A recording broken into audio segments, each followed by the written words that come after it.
awabariki, kuwalinda na kuongoza Mungu Mwenyezi, Baba, Mwana na Roho Mtakatifu. Amen. Nafasi hii nitamwalika Mheshimiwa Rais kuweza kukata utepe.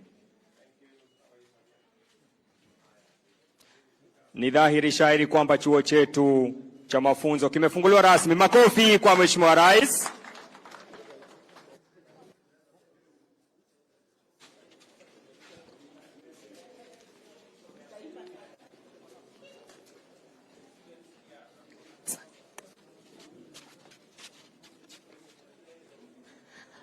Wananchi watukufu, tumkaribishe Mheshimiwa Daktari William Ruto anapojiunga nasi baada ya ufunguzi rasmi wa chuo chetu cha mafunzo ya matibabu.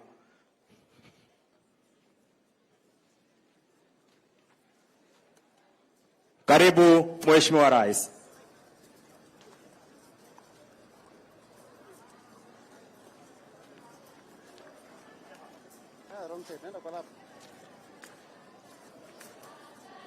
Mheshimiwa Rais ataangalia maabara yetu kisha kuweza kutupa ujumbe wake.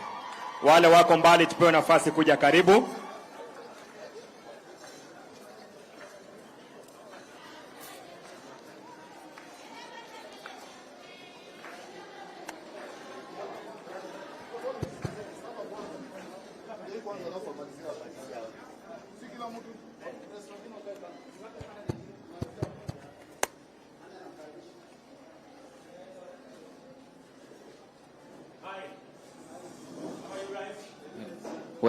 Welcome, Mr. President.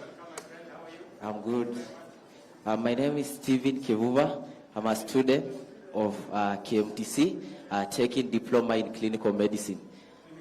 Yeah, so today I'm here to take you through.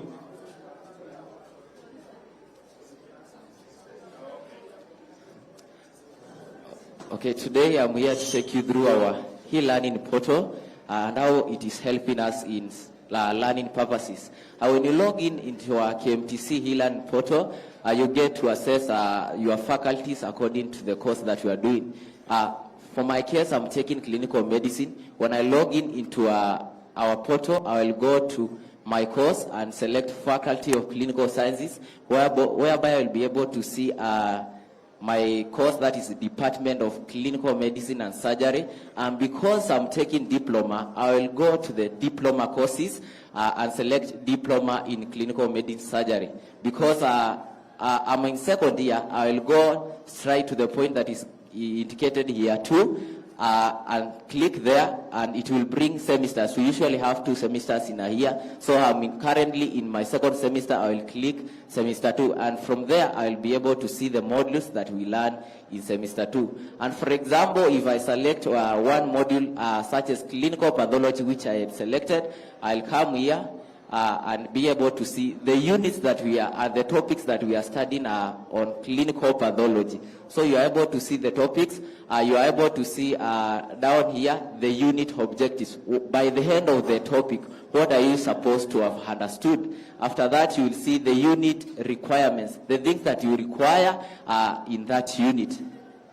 Yeah. Okay, thank you. Thank you. You could easily be the lecturer. Thank you.